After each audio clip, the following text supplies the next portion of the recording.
आज हम बनाने जा रहे हैं ब्रेड का बहुत ही क्रंची और टेस्टी सा नाश्ता। इस नाश्ते को आप बच्चों से लेके बड़ों तक के लिए सभी के लिए बना सकते हैं। ये खाने में बहुत ही ज्यादा टेस्टी होता है। तो चलिए फ्रेंड देख लेते हैं कि ये नाश्ता कैसे बनाना है। नाश्ता बनाने के लिए हमने यहाँ पे 3 ब्रेड ले ली है। आप व्हाइट वाली या ब्राउन वाली कोई सी भी ब्रेड ले सकते हैं। एक हमने यहाँ पे मीडियम साइज का मिक्सी जार ले लिया है और ब्रेड को हम इस तरह से छोटी छोटी टुकड़ी में करके मिक्सी जार में डाल लेंगे।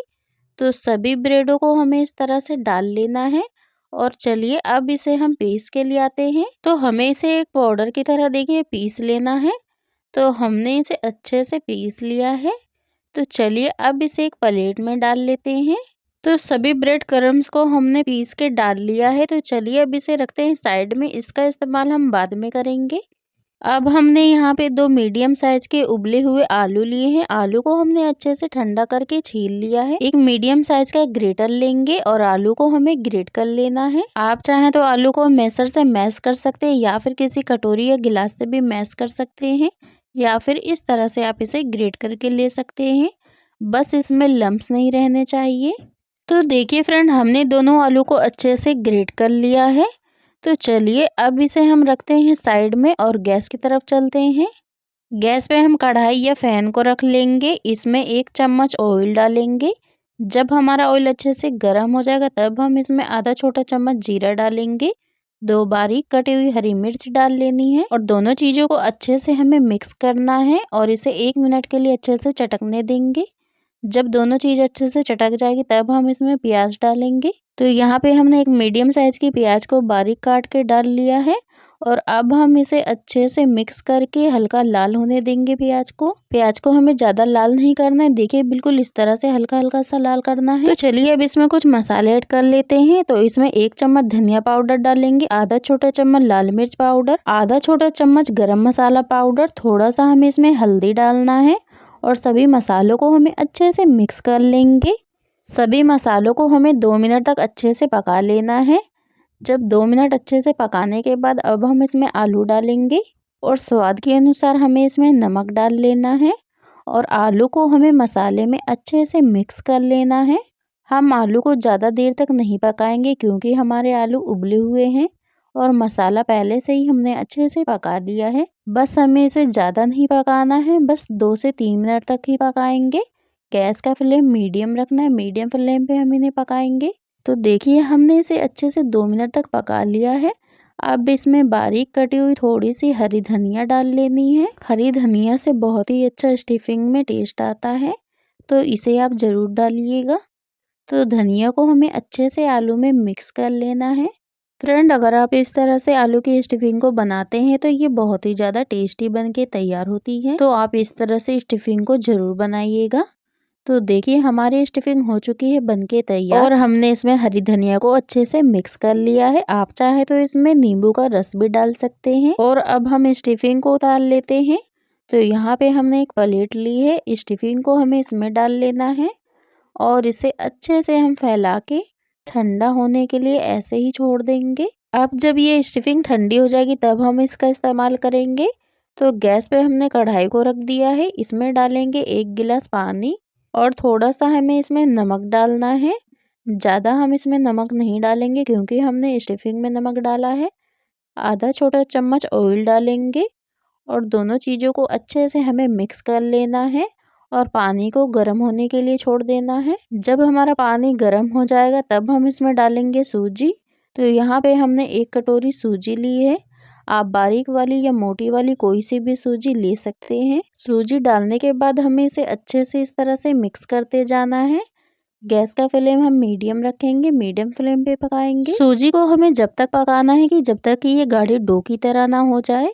सूजी बहुत ही जल्दी पक जाती है, बस इसे पकाने में 3 से 4 मिनट का टाइम लगता है। तो फ्रेंड, आप देख सकते हैं कि हमारी सूजी कितनी अच्छे से पक चुकी है और ये बिल्कुल गाढ़े डो की तरह हो चुकी है। तो चलिए अब गैस का फ्लेम कर देते हैं बंद और इसे सूजी को निकाल लेते हैं और एक बड़े से बाउल में हम इसे डाल देते हैं और इसे ऐसे ही ठंडा होने के लिए छोड़ देंगे। तो चलिए अब अपने आलू की स्टफिंग को देख लेते हैं। हमने इसे अच्छे से ठंडा कर लिया है। हाथों को अच्छे से वॉश करके हल्का सा ऑयल लगा लिया है ताकि आलू की स्टफिंग हाथों में चिपके नहीं। और अब हम इसे आलू की स्टफिंग को गोल शेप में बनाने वाले हैं। इसके लिए हम थोड़ा सा आलू की स्टफिंग को लेंगे और इस तरह से देखिए गोल शेप में बनाएंगे। आप इसे बहुत ही आसानी से बना सकते हैं। तो सभी आलू के डो को हमें ऐसे ही बना लेना है गोल शेप में। कम या ज़्यादा आप किसी भी तरह से इसे बना सकते हैं। तो देखिए फ्रेंड, हमने सभी को बना के तैयार कर लिया है। तो चलिए फ्रेंड, अब सूजी के बैटर को देख लेते हैं। तो यहाँ पे हमने सूजी के बैटर को अच्छा सा ठंडा कर लिया है। अब हम इसमें ब्रेड के क्रम्स को डाल देना है और इसे अच्छे से हमें मिक्स करना है सूजी में। ब्रेड के क्रम्स को अच्छे से हमें सूजी में मिक्स करके चिकना कर लेना है। अगर आप सूजी में ब्रेड के क्रम्स को डालते हैं तो ये नाश्ता बहुत ही क्रंची और टेस्टी बन के तैयार होता है। हमने इसे सूजी में अच्छे से मिक्स कर लिया है। अब हाथों को अच्छे से वॉश करके थोड़ा सा ऑयल लगा लेंगे और थोड़ा सा सूजी के बैटर को लेंगे। तो देखिए इस तरह से हम इसे गोल शेप में बना लेना है। बिल्कुल हमने इसे लोई की शेप में बना लिया है। अब हम इसे बेलने वाले हैं। तो यहाँ पे हमने एक चकला ले लिया है। इसके ऊपर आधा छोटा चम्मच ऑयल डालेंगे और अच्छे से इसे पूरे में चकले में लगा लेंगे। अब हम इसमें सूजी के बैटर को रखेंगे और इस तरह से देखिए हल्का हल्का सा दबाएंगे। अब हम इसे बेलन से बेल लेना है। तो इसे बिल्कुल हल्के हल्के हाथों से देखिए इस तरह से बेलेंगे। हमने इस पे ऑयल लगाया तो ये बिल्कुल भी चिपकता नहीं है। तो देखिए फ्रेंड, हमने इसे बेल लिया है। अब हम इस तरह से कटोरी या फिर गिलास ले लेंगे और बीच में हम इस तरह से पूड़ी के रखेंगे। देखिए इससे हमारा बहुत ही अच्छा गोल शेप में बन के तैयार हो जाएगा। अब बेल के तैयार कर लेना है। अब हमने जो आलू की स्टफिंग को बना के तैयार किया था उसे रखेंगे इस तरह से पूड़ी के बीच में। और जो दूसरी सूजी की पूड़ी हमने बनाई है उसे भी इस तरह से हम इसके ऊपर रखेंगे और हल्के हल्के हाथों से हम साइडों से इस तरह से देखिए दबाते जाना है। आप इस तरह से इसे दबाएंगे तो ये बहुत ही अच्छे से चिपक जाता है, बिल्कुल भी आलू हमारा नहीं निकलेगा। अब इसे उठा के देखिए इस तरह से हल्के हल्के से दबाते हुए हम इसे बंद कर लेंगे अच्छे से। तो देखिए हमने इसे अच्छे से पूरी तरह से बंद कर दिया है।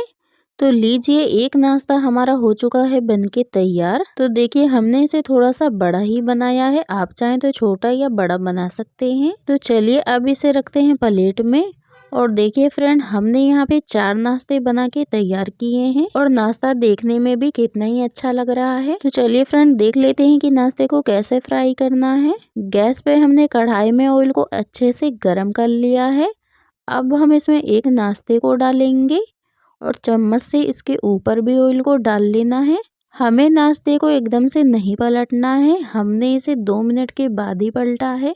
गैस का फ्लेम हमें हाई रखना है, मीडियम फ्लेम पे हम इसे नहीं पकाएंगे बल्कि इसे हाई फ्लेम पे ही पकाना है। तो नाश्ते को हमें दोनों तरफ से अलट पलट के हल्का गोल्डन होने तक फ्राई कर लेना है। नाश्ते को फ्राई करने में बस 3 से 4 मिनट का ही टाइम लगता है।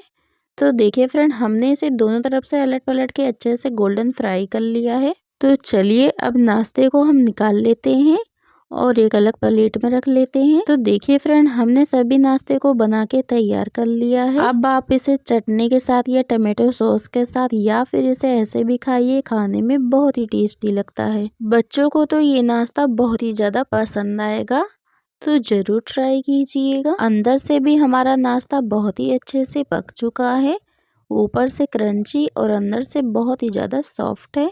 फ्रेंड, अगर आपको हमारी नाश्ते की रेसिपी जरा सी पसंद आई तो वीडियो को लाइक करें, कमेंट करें, शेयर करें। अगर आप मेरे चैनल पर नए तो प्लीज़ सब्सक्राइब माई चैनल ऐसे ही रेसिपी से जुड़ी वीडियो देखने के लिए। जब आपका रोटी सब्जी खाने का मन ना करे तो ये नाश्ता बनाइए, बहुत ही ज़्यादा क्रंची और टेस्टी होता है। इस नाश्ते को आप सिर्फ घर के ही सामानों से बना के तैयार कर सकते हैं। तो चलिए फ्रेंड, देख लेते हैं कि ये नाश्ता कैसे बनाना है।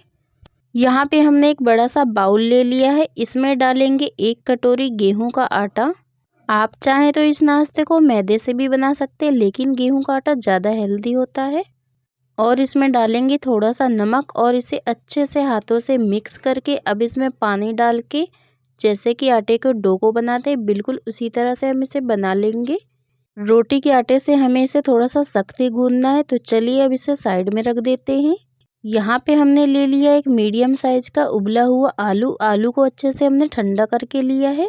एक मीडियम साइज का ग्रेटर लेंगे और आलू को अच्छे से हमें ग्रेट कर लेना है। आप चाहे तो इसे मैश करके भी ले सकते हैं, बस इसमें लम्स नहीं रहने चाहिए। आधा छोटा चम्मच जीरा डालेंगे, आधा छोटा चम्मच लाल मिर्च पाउडर डालना है और आधा छोटा चम्मच चाट मसाला पाउडर डालेंगे। बारीक कटी हुई हरी धनिया डाल लेनी है और इसमें डालेंगे स्वाद के अनुसार नमक डाल लेना है हमें। एक बारीक कटी हुई मिर्च डालेंगे, एक बारीक काट के प्याज डाल लेनी है हमें। इसमें आप अपने हिसाब से मसाले ऐड कर सकते हैं, जो चीज़ आपको पसंद ना हो उसे आप स्किप भी कर सकते हैं। अब इसे चम्मच से या फिर हाथों से अच्छे से इसे मिक्स कर लेना है, ताकि जो भी मसाले हैं वो आलू में अच्छे से मिक्स हो जाएंगे। तो हमारी आलू की स्टफिंग बनके तैयार है। तो चलिए इसे रखते हैं साइड में। अब यहाँ पे हमने 4 चम्मच गेहूं का आटा लिया है, आप चाहें तो मैदा भी ले सकते हैं। इसमें थोड़ा सा नमक डालेंगे और थोड़ा थोड़ा पानी करके एक घोल बना लेना है। हमें घोल को ज़्यादा फीका नहीं बनाना है, थोड़ा सा इसको गाढ़ा ही रखना है। बिल्कुल इसी तरह से हमें इसे रखना है। अब हमारा घोल बनके एकदम तैयार हो चुका है। तो चलिए अब इसमें डालना है हमें 1 चम्मच सफ़ेद वाली तिल डाल लेंगे। इससे नाश्ता देखने में और खाने में बहुत ही टेस्टी लगता है। आधा छोटा चम्मच लाल मिर्च पाउडर डालेंगे, बारीक कटी हुई थोड़ी सी हरी धनिया डाल लेनी है और इसे अच्छे से इसमें मिक्स कर देना है। अब हमारा घोल बनके एकदम तैयार हो चुका है। तो चलिए अब इसे रखते हैं साइड में। अब अपने आटे की डो को देख लेते हैं। एक बार इसे हाथों से अच्छे से आटे को मसल लेना है इस तरह से। अब इसकी लोइयां काट लेनी है। इसकी मैं 2 लोइयां बना रही हूँ, आप चाहें तो इसकी 1 लोई बना के तैयार कर सकते हैं। तो इस तरह से हमें लोई बना के तैयार कर लेनी है एक बड़ी सी। तो चलिए अब इसे सूखे आटे में लपेटते हैं और इसे बेलते हैं। हमें यहाँ पे हमने बेलन ले लिया है। अब इसे हमें बेल लेना है, जैसे कि हम रोटी को बेलते हैं बिल्कुल उसी तरह से बेलना है। बस रोटी से हमें इसे थोड़ा सा बड़ा ही बेलना है। इसे ना तो ज़्यादा मोटा करना है, ना तो ज़्यादा इसे पतला रखेंगे। अब यहाँ पे हमने एक चाकू ले लिया है, आप चाहें तो इसकी जगह कटर भी ले सकते हैं। और अब इसके हम कोने को काट लेते हैं। तो सभी चारों कोनों को हमें इसके काट लेना है। अब जो साइड का आटा बचा हुआ है उसे निकाल लेते हैं हम। फिर से इसी तरह से नाश्ता बनाएंगे तो उसे बना लेना है आटे को। अब यहाँ पे जो हमने आलू की स्टफिंग बना के तैयार की थी उसे ले लिया है हमने और इसे चम्मच भर के हम इस पे रखेंगे। और अब इसे अच्छे से हमें इसे फैला लेना है पूरे में रोटी में। इसे हमें ज़्यादा मोटी लेयर में नहीं फैलाना है, बल्कि पतली लेयर में इसे फैला लेंगे हम पूरे में। तो देखिए फ्रेंड, हमने इसे अच्छे से पूरे में फैला लिया है। अब यहाँ पे हम लेंगे टमाटो सॉस ले रहे हैं, आप चाहें तो इसकी जगह हरी चटनी भी ले सकते हैं। अब हमें इसे पूरे में इस तरह से डाल लेना है और चम्मच से हम इसे पूरे में फैला देंगे। टमाटो सॉस से बहुत ही ज़्यादा क्रंची और टेस्टी नाश्ता बनके तैयार होता है, तो आप इसे ज़रूर लगाइएगा। तो देखिए मैंने इसे पूरे में फैला लिया है। अब यहाँ पे मैंने चाकू ले लिया है, इस तरह से हम इसकी 3 लेयर काट लेनी है। अब हमें इसकी दूसरी तरफ से भी इसकी 3 लेयर काटनी है। आप चाहें तो इसे किसी भी शेप में बना के तैयार कर सकते हैं। तो यहाँ पे हमने इनकी तीनों लेयर को काट लिया है। अब यहाँ पे हमने बटर लिया है, बटर को हमने पतली पतली लेयर में काट लिया है। अब नाश्ते के बीच में इसे रखेंगे और इस तरह से हल्के हल्के हाथों से हम इसे दबाना है, इस तरह से फोल्ड करना है, ताकि कहीं से भी आलू की स्टफिंग निकलेगी नहीं। तो देखिए ये बनके तैयार हो चुका है हमारा नाश्ता। आप बटर की जगह चीज़ भी ले सकते हैं या फिर आप इस नाश्ते को बिना बटर के भी बना सकते हैं। देखिए बिल्कुल इस तरह से हमें इसे दबा के रख लेना है। अब ये जो हमने तीसरा नाश्ते को लिया है इसे इस तरह से फोल्ड करके हमें बना लेना है। तो आपको जिस भी शेप में बनाना पसंद हो उस शेप में बना के तैयार कर लीजिए। हमने सभी नाश्ते को बना के तैयार कर लिया है। अब जो हमने घोल बनाया है इसे चम्मच से अच्छे से मिक्स कर लिया है हमने। अब एक नाश्ते को लेंगे और घोल में डालेंगे और अच्छे से इसे डिप करना है हमें इस तरह से। तो चलिए अब चलते हैं हम गैस की तरफ। तो हम इसे फ्राई करने वाले हैं। फ्राई करने के बाद आप देखेंगे कि ये कितना ही क्रंची और टेस्टी नाश्ता बनके एकदम तैयार होता है। ऑयल को अच्छे से हमने गरम कर लिया है, गरम ऑयल में ही नाश्ते को डालेंगे। गैस का फ्लेम हमें मीडियम ही रखना है, मीडियम फ्लेम पे हल्का गोल्डन फ्राई करना है। सभी नाश्ते को डालने के बाद अब हम एक चम्मच से इसके ऊपर भी अच्छे से ऑयल डाल लेते हैं, ताकि ये बहुत ही ज़्यादा क्रंची और टेस्टी नाश्ता बन के तैयार हो। फ्रेंड, इसे फ्राई करने में ज़्यादा टाइम नहीं लगता, बहुत ही जल्दी ये फ्राई हो जाते हैं। तो देखिए हमने इसे अलट पलट करके दोनों साइड से अच्छे से गोल्डन फ्राई कर लिया है और हमारा नाश्ता देखने में बहुत ही ज़्यादा अच्छा लग रहा है और खाने में भी ये बहुत ही टेस्टी है। तो चलिए अब सभी नाश्ते को हम निकाल लेते हैं। अगर फ्रेंड आपको ये नाश्ते की रेसिपी पसंद आती है तो ये रेसिपी आप ज़रूर ट्राई कीजिएगा। तो देखिए फ्रेंड, हमने सभी नाश्ते को बना के एकदम तैयार कर लिया है। अब आप इसे किसी चटनी के साथ या फिर ऐसे भी खाइए, ये खाने में बहुत ही ज़्यादा टेस्टी लगेगा। या फिर आपके यहाँ कोई गेस्ट आए हो तो आप ये नाश्ता बना के ज़रूर खिलाइएगा और ये नाश्ता सभी को बहुत पसंद आएगा। फ्रेंड, अगर आपको हमारे नाश्ते की रेसिपी ज़रा सी भी पसंद आई है तो वीडियो को लाइक करें, कमेंट करें, शेयर करें। अगर आप मेरे चैनल पे नए हैं तो प्लीज़ सब्सक्राइब माई चैनल ऐसी ही रेसिपी से जुड़ी वीडियो देखने के लिए। तो देखिए फ्रेंड, ये नाश्ता अंदर से कितना ही क्रंची और टेस्टी बन के तैयार हुआ है। तो चलिए फ्रेंड, आपसे मिलते हैं एक नई रेसिपी के साथ।